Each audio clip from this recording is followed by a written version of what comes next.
From Jericho, Jesus and his disciples went up the mountains and came to Bethany, where his friends Martha and Mary lived, and where he had raised Lazarus to life. Many people in Jerusalem heard that Jesus was there, and they went out of the city to see him, for Bethany was only 2 miles from Jerusalem.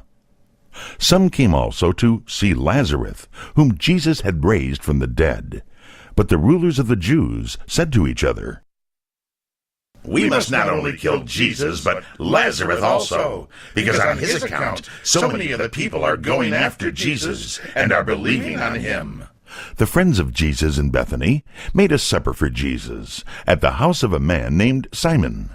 He was called Simon the leper, and perhaps he was one whom Jesus had cured of leprosy.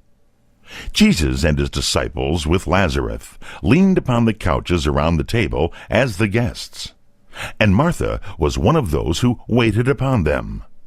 While they were at the supper, Mary, the sister of Lazarus, came into the room carrying a sealed jar of very precious perfume. She opened the jar and poured some of the perfume upon the head of Jesus, and some upon his feet. And she wiped his feet with her long hair. And the whole house was filled with the fragrance of the perfume. But one of the disciples of Jesus, Judas Iscariot, was not pleased at this. He said, "Why was such a waste of the perfume made? This might have been sold for more than $45, and the money given to the poor." This he said, but not because he cared for the poor.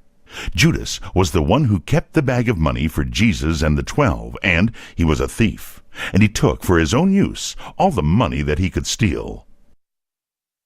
But Jesus said, "Let her alone. Why do you find fault with this woman? She has done a good work upon me. You have the poor always with you, and whenever you wish, you can give to them, but you will have me with you only a little while. She has done what she could, for she has come to perfume my body for its burial. And truly I say to you that wherever the gospel shall be preached throughout all the world, what this woman has done shall be told in memory of her." Perhaps Mary knew what others did not believe, that Jesus was soon to die, and she showed her love for him and her sorrow for his coming death by this rich gift. But Judas, the disciple who carried the bag, was very angry at Jesus, and from that time he was looking for a chance to betray Jesus or to give him up to his enemies. He went to the chief priests and said, "What will you give me if I put Jesus in your hands?" They said, "We will give you 30 pieces of silver." And for 30 pieces of silver, Judas promised to help them take Jesus and make him their prisoner.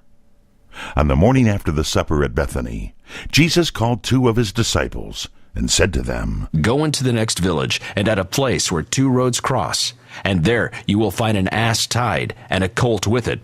Loose them and bring them to me. And if anyone says to you, 'Why do you do this?'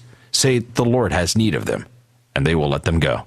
They went to the place and found the ass and the colt, and were loosing them when the owner said, "What are you doing untying the ass?" And they said, as Jesus had told them to say, "The Lord has need of it."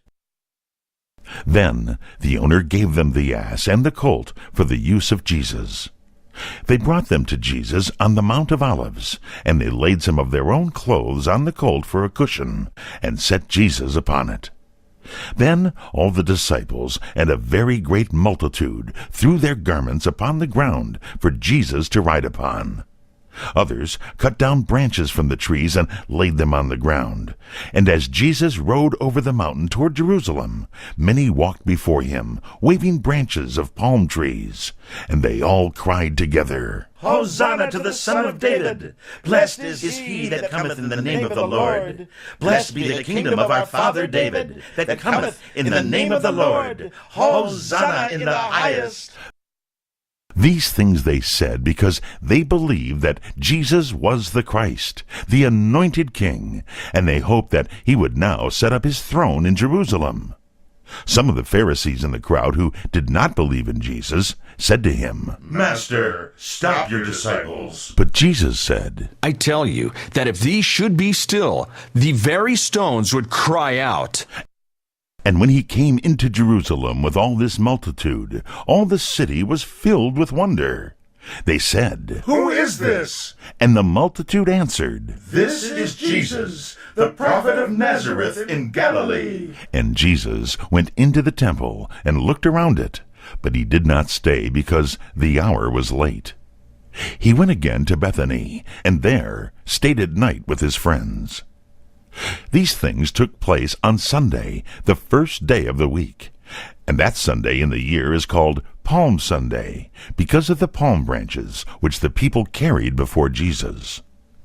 Many people heard him gladly, but the great city was deaf to his pleadings. O Jerusalem, Jerusalem, He cried, thou that killest the prophets, how often would I have gathered thy children together, even as a hen gathereth her chickens under her wings, and ye would not.